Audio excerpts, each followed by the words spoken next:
Well, good morning, Albuquerque. We are here for our digital online town hall, and as you know, we try and mix it up. We have some on the telephone, we have some on Facebook and Twitter and so forth, so welcome to everyone online today. Now, we have lots of questions about a ton of topics, and I'm joined with Alicia Manzano, as usual, and so I think what we're going to do, I know we're going to talk about probably racial and social justice. We're going to talk about police. We're going to talk about Corona, kids. And so I think with that, rather than me giving kind of an intro, let's just get to your questions. Yeah, I think that's a great idea. Again, I'm Alicia Manzano. Happy to be here with you. Mayor, as you know, a lot of questions have been pouring in on a variety of subjects, as you mentioned. And so we're going to get to the ones that came in yesterday, and then we'll also try to get to some live ones as well. So the first question came from Twitter, and it's about masks. Why are people not being fined for not wearing masks? When we've all seen this, right? Like you're driving past a park and it's like no one's wearing masks. Right. So look, here's what we're doing at the city. Basically, we're really focusing on compliance as opposed to like punishment. And we also know that just systematically, right, there's way more people than there are like police officers who can give fines. Mm-hmm. So there is like a pragmatic aspect, like we just can't be everywhere at the same time to sort of do this. So here's what we are doing. We did actually cross-deputize a lot of our civilians, so code enforcement, health inspectors, our security guards, and even our open space officers and things like this. And so they now can all cite you with a notice of not wearing a mask, and that has helped a lot. And so we do have actually, I think for our city, impressively some high numbers for mask enforcement. So we've issued 62 warnings. We've done 1,000 education situations. That's basically a verbal warning, and then we give you a mask, and then if you put it on, you're fine. And at the airport, we have really said this is a high-intensity area where you've got out-of-state folks and people interacting closely in a closed environment. So we want to have really strict enforcement at the airport. 4,200 masks have been handed out at our airport. And so we also have done one citation. And so, again, though, our goal is just to get people to put on that mask. And, you know, by and large, too, we are prioritizing situations, you know, where it's just people are close together and inside. Mm-hmm. That's really focusing on enforcement. And so we know people should always wear a mask when they're outside. But we also want to be smart. We want to be targeted. And it just makes sense that we spend our enforcement efforts in those high-risk areas, not on someone jogging by themselves in the bosque. Awesome. Thank you for that, Mayor. Our next question comes from Gabe Ortiz from Twitter, and it's around city employees. And I know that, you know, the city has been really great at providing a safety net for essential workers. And this question is, how is the city addressing the needs of working parents who are city employees with regard to, like, flex time and childcare, et cetera? You know, we've been, I think, really fortunate in Albuquerque because we've done two things. One, we did get some help from the federal government, $150 million worth, and that has enabled us to do two things. It's enabled us to really prop up a safety net for all of our city, but it also has meant that we haven't had to lay anyone off or do furloughs, which, of course, is fundamental to protecting their families. So far we've been very fortunate, and it's enabled city employees to provide this sort of safety net. And I'll give you some figures just that speak to that. We have 97 meal sites that we work on with APS, and those are going to be starting again.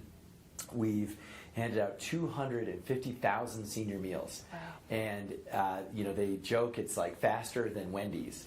You know, you go to a senior center and everyone's in this drive-through kind of corkscrew around the parking lot. It's awesome. And the food's delicious. It is delicious, yeah. And shockingly good green chili. I don't know like who supplies it's it. So but, true.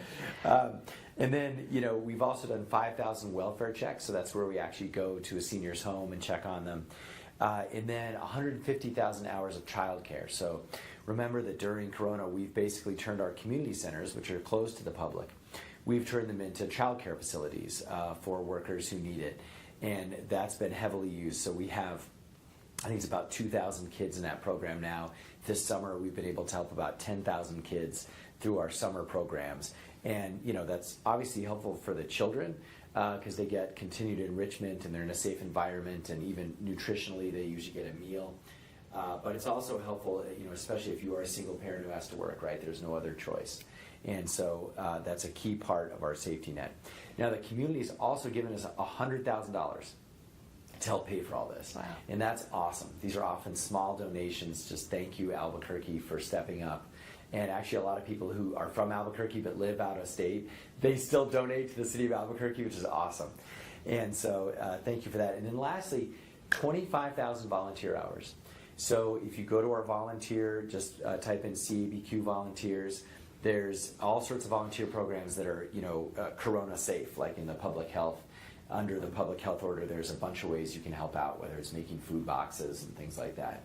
And so our city continues to really set up that safety net, and hopefully we're gearing up for the long haul, but hopefully we won't have to do any furloughs or layoffs for city employees. And every city employee has been shifting, in many cases, what they do to something that's corona related. So we do have a lot of people, you used to might do something like at a library, and now it's really focused on, the corona version of what we're doing at a library. So I want to thank all the city employees for their flexibility and really understanding that we got to do whatever we can to help out. It has been excellent to see everyone just adapt to this new reality. And also, as we continue to adapt, I know that we'll be being very, very creative as it relates to childcare and before and after school programming as we continue to figure out what it looks like when kids get back to school or not. So we really appreciate everything that you're undertaking and the staff here at the city who's being very creative in addressing those needs. So our next question, super shifting gears here. It's been part of the national dialogue, local dialogue, Operation Legend. And these questions have come from both people on Twitter and Facebook. They just would like to know, what do you think about Operation Legend? What do you think about the announcement of it coming here to Albuquerque, and how are you addressing that?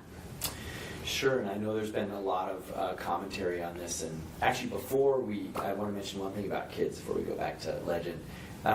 Stay tuned next week. I think we're going to announce what the city's going to be able to do to help during the school year, depending on what the school year looks like. Right. So I just want everyone to know we are working on that. Of course, the goalpost kind of keeps moving further out as school keeps being delayed. But just letting folks know, stay tuned for how we're going to be able to do those kinds of support programs for our kids, either before, after school, or in the place of school. So stay tuned next week for that. Okay, Operation Legend. For us, this is, it's been a really, I think, unfortunate situation where we see, and it's bizarre to me actually to talk about like the President of the United States because we don't usually interact with the President of the United States. Mm-hmm. This is different, right? So for the first time, at least in our administration, the President himself is talking about Albuquerque. And I will tell you that is probably the root cause of a lot of these problems, because we always welcome partners in crime fighting. We work with our federal partners literally every day in all sorts of task forces. And Albuquerque is a regional hub for whether it's the FBI or the ATF and all sorts of different federal agencies. And so it's fairly routine. But when we work together, we always usually have a memorandum of understanding, a written agreement about who's doing what and what the rules are and so forth. This came down in the exact opposite fashion. It came down from a press conference in the White House with a tiny, 5-minute call about 12 hours beforehand that I got just telling me that it was going to happen. So this is extremely concerning given what's happening around the country. Obviously, no mayor wants their city to end up like Portland and see what's happening there, and I do not want that for Albuquerque. And so I've been abundantly clear that we want nothing that is even remotely like what has been happening in Portland. And there are some things around this, though. It's not even my choice. So I was told under no uncertain terms that it doesn't matter what I think. They're just going to do what they're going to do, which is why we have to remain vigilant. And so we did ask the U.S. Attorney locally, who we do work with often, for assurances in writing that this was not going to be like Portland. And he did provide that 2 days ago in writing, so we have a guarantee from him that this isn't going to be about protests and it's not going to target immigrants or communities of color. Now, that is at least something. We don't have a memorandum of understanding, which again we usually have, and we'll continue to push for that. So what we're going to do is we're going to hold them accountable for that written guarantee and that commitment. And we have a couple of things that we might get to in the end in terms of how the community can help us with that. But when the president's own words are saying that he's trying to incite problems in cities so that he can basically look good for re-election and come in and try and crack down on crime. I mean, he literally said that about Albuquerque, and that's why I'm very concerned, and I will stand up for our city and I will fight for our city. Because the last thing about that is he said that, Operation Legend was focused on communities that have these spikes in crime. And that's just not true in Albuquerque. I think, unfortunately, crime has been high for a long time. Like, there's no spike. It's just been high for a long time. So we know we need the help. We know it's our top priority. And we'll work with partners absolutely on that. But when he characterized us as somehow having some flare-up because of protests or something like that, it's just not true. And that's why it's really hard to trust the White House right now. And it was the same with the separation of kids at the border. It was the same with, is Corona real or not? All of these have been mixed messages coming from the White House. So that's what I'm concerned about. It's the messages coming from the top. And it's clear in this country right now that's where the decisions are made. Mm-hmm. I think the fortunate thing is locally we do have some assurances and guarantees that this won't happen. But we need to be vigilant and hold them accountable for that. Do you have any idea when they're supposed to arrive, when they're set to get to the city? This is another interesting question because, again, the sheriff's office, of course, was there, so I would maybe ask them. Mm-hmm. The city of Albuquerque is not a part of it, and that's not only something that's from our end, but on their end, again, they're just saying, well, we're doing what we're going to do, so you're just on notice. So I haven't been notified of anything, but they've also made it clear that they're going to do what they're going to do. So I don't know if they're here yet or not, and that's a good example of why we're so concerned about this whole operation. Absolutely. Thank you for sharing on that. We're going to shift gears again. Again, we have a lot of topics, things that are concerning Corona on down, and so we're going to take a question. We had a few questions from Twitter on the economy and the lockdown. One of the users is wondering, why not push back on the lockdown for the good of our economy? The lockdown idea is we did it, right? We saw it work. I think even when we did it then, the challenge was it was supposed to be a one-time thing, or maybe, we do have to do it again in the future, but it's supposed to be a short-term thing. And so it's something that I think, unfortunately, because we didn't do it better the first time, and because we weren't way out in front back in February when we learned about all this, we're in a situation where we have to be ready for the long haul, in a sense that I think Corona's going to be with us for many, many months, if not the entire next year. And it's going to have flare-ups, and we're going to have to take measures, and we're going to have to adapt the way we live to adjust to all of those different things we're going to have to do. But we're going to have to keep living. We're going to have to keep our economy in some ways running. We're going to have to keep people employed. We're going to have to conduct business. And I think, unfortunately, because things are so bad, that it might be a choice in the short term to do a lockdown here or there, and we may have to do that. We'll let data inform that decision. But I also know that there is no quick fix. So if you think we can do a lockdown and it'll go away, it's just not true. It's going to flare right back up 6 weeks later, especially with the fall coming. So I think for us right now, there's no silver bullet. There's no magic thing we can do that ends Corona. We just have to get used to living with it, at least until there's a vaccine. But you've done a lot of things to ensure that small businesses and solopreneurs were taken care of during this time, and I think that that's really appreciated. You had to get creative again as it related to the economy during these times, so we'll continue to see more of that, I'm sure. Yeah, and I don't know, too, it might be a good example to talk about restaurants just for a second, because I know, in our town we have a surprisingly high percentage of restaurants. Like, there's something about Burqueños, like, we love to eat out. And I think the other thing is, in New Mexico, the whole state comes to Albuquerque to eat, and sometimes it's for a great local food, but I do know a lot of friends and family, out of, like, who live in rural New Mexico, they do come in for the chains and things because they don't have those, in their town. And so we have all of that coming into Albuquerque. So what we are doing with restaurants is we have opened up sidewalks and parking lots and streets they have to tell us, they have to work with our planning department to get permission, but normally that's not allowed. We're saying you can use all that space. And we have the fire marshal check out, make sure it's safe. And we're even providing some funding if you need to put up tents and so forth. So we'll announce, I think, soon sort of who got the first round of funding, but we've had over 100 businesses apply. And now you see all around Albuquerque, like restaurants are opening, and in a way that is safe. And I think that's really cool. It's a good example of, again, us living with Corona for the long term. Just means we all got to eat outside. Yeah, that's great. All right, so we have some questions around public safety. This one comes from Angela, and there's been a lot of calls to defund APD, and Angela would like to know what your thoughts are around that idea, and what your thoughts are around public safety in general. Defunding has actually been around for a long time. I think it actually I think it was sort of in the 70s, really, where that started happening. And for us, I think we're looking at our situation and how to carve our own path. So I actually think in some cities and some departments, there could be some real truth to that. I mean, I think there's often a lot of waste in a lot of city government departments and so forth, and there's also better uses of resources. But in Albuquerque, I think it's important to remember a couple of things. Number one, we're starting from a place of shortage. So there's long been diagnosed that we don't even have enough officers to do basic constitutional community policing with good response times. And this is why I'm continuing to be committed to increasing our, again, just frontline officers who work in our community. And when I came in, we knew we were at least 400 officers short.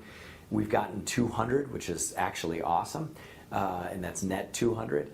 And we still need 200 more just to get up to staffing levels that we had like 15 years ago. That's how decimated our department is.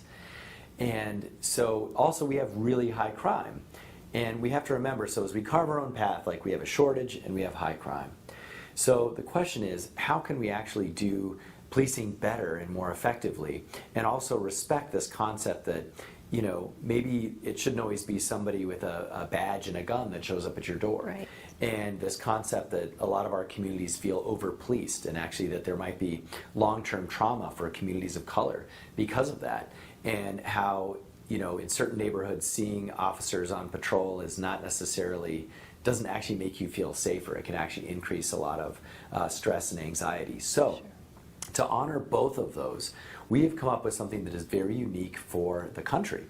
And we're the first city to try this, and we think it is the right move for Albuquerque to, again, carve our own path, what's right for us. And it's about creating a third department, and some of you have heard about this. This is the Community Safety Department. So when you call 911, instead of just police and fire, there'll be a third option. And that option will be trained professionals to help with particular problems, especially around homelessness.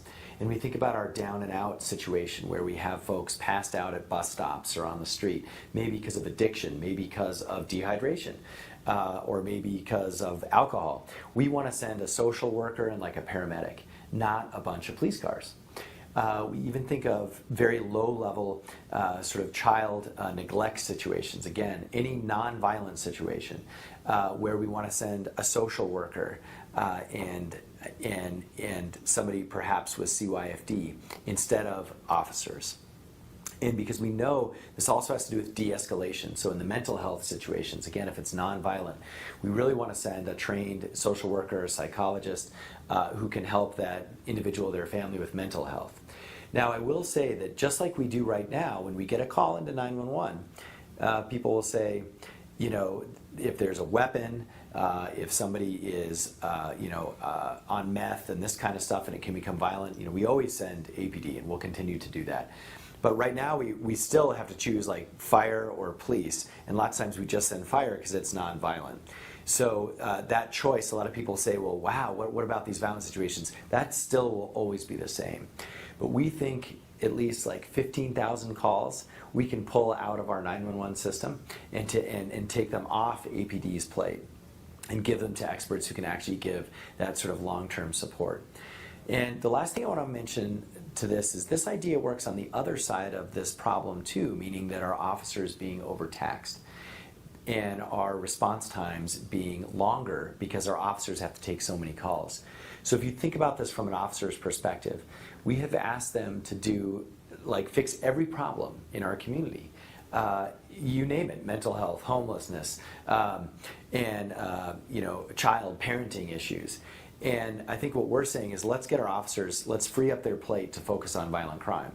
And so when we take those calls, not only are we giving a better response at the right time with a trained professional and someone who's not an officer, but we're also freeing up that officer to take more sort of violent crime calls.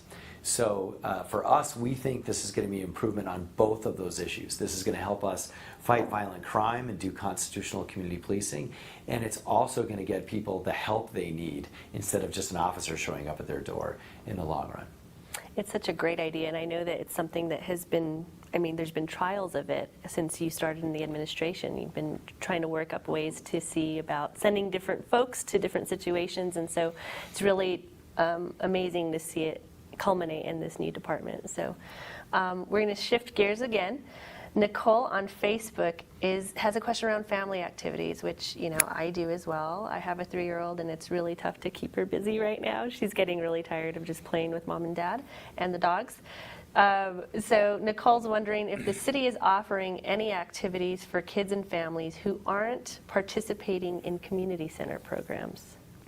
This one too, and we're both young parents.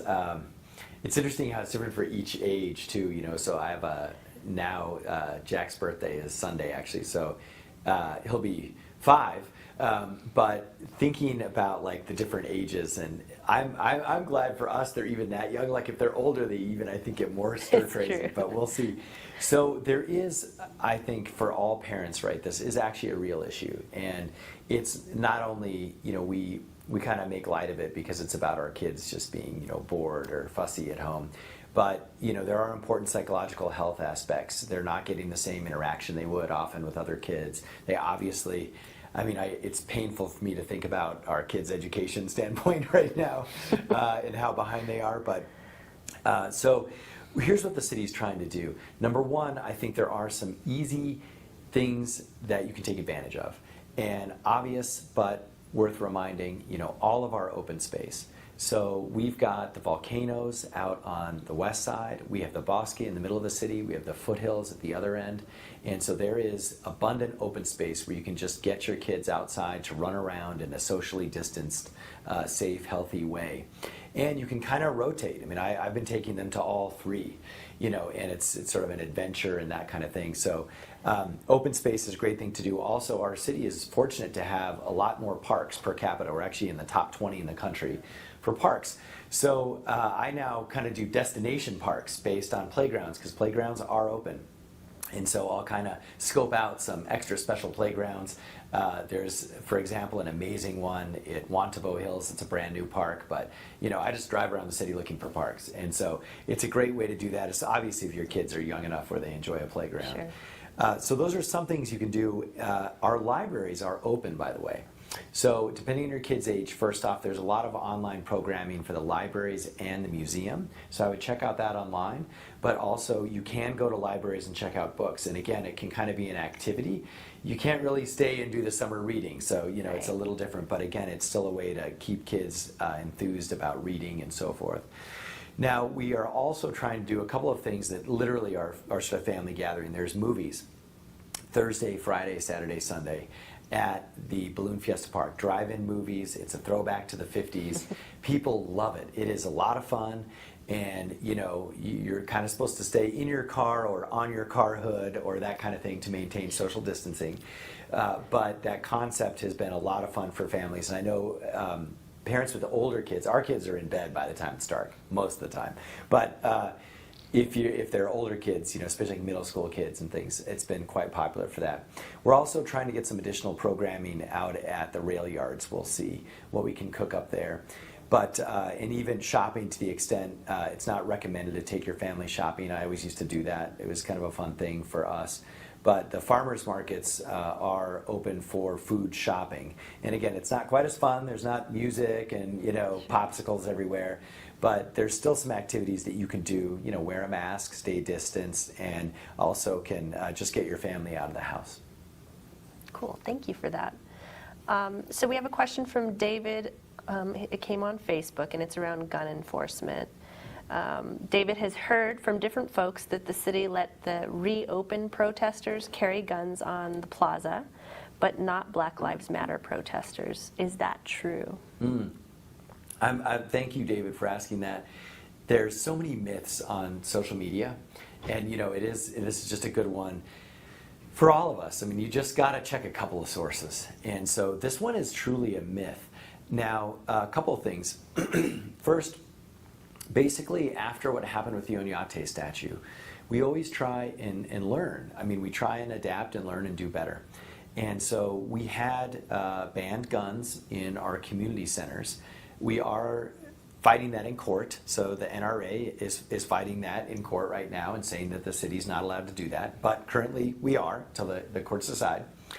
And after that situation where we saw these vigilantes and these folks endangering our community by pretending they're law enforcement or military and carrying automatic weapons, we decided, well, I think using the same legal logic, we might be able to extend our gun ban to parks, because it has to do with basically wherever there's programming and kids. So we decided to go ahead and do that, and it also was very helpful in the lead up to Juneteenth. So we worked with Black Lives Matter and many folks in the Black community to try and make sure that we could keep guns out of the Juneteenth protests and celebrations that were going on, and it actually worked out quite well. Now, Civic Plaza is technically a park, and so it does include Civic Plaza. And what happened when there was the kind of anti-mask protest, we did actually enforce. I believe there were 10 people who were told they can't have guns on Civic Plaza. And so we did enforce it there, and that enforcement is, we try and make it consistent. And then I think there was another protest a couple of days later. There are protests every day in our city if folks are not aware of that. And we did enforce the gun ban, I think, on individuals on both sides. So I think there were a couple sort of counter protesters and then a couple of anti-mask, or one anti-mask protester. So we're trying to do it consistent, and actually I think today we've got to do a better job, though. I think there were inconsistencies in things like the interpersonal interaction and the tone used and the method used. Today, actually, we announced a consistent protocol that hopefully can be followed in all situations. But protests are like messy things, so it's very hard to get it exact. But we've got to do better in terms of consistent enforcement. But again, I want to remind folks we did enforce it on every group, and now I think there's a specific script, and you get a warning first, and so forth. And so hopefully going forward, it'll be a lot more consistent. Now, you might have covered this already, but if you have anything to add, this is also with regard to protests this weekend coming from Facebook. With mass gatherings being banned, how is the city handling the upcoming protests this weekend and in the future? So as we have done throughout this time of pandemic and of protest, our city is recognizing the fact that there's a First Amendment right to protest.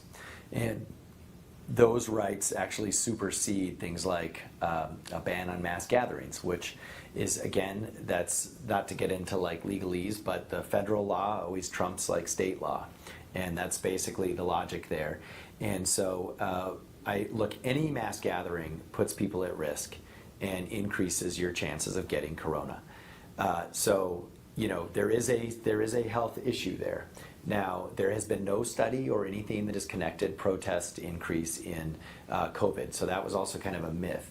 But in general, like if you're gathering with a lot of people, absolutely wear a mask, try and stay distance, and certainly you are safer not doing that. So, but yes, we believe it is constitutionally allowed to protest, and so that's why those are allowed to happen.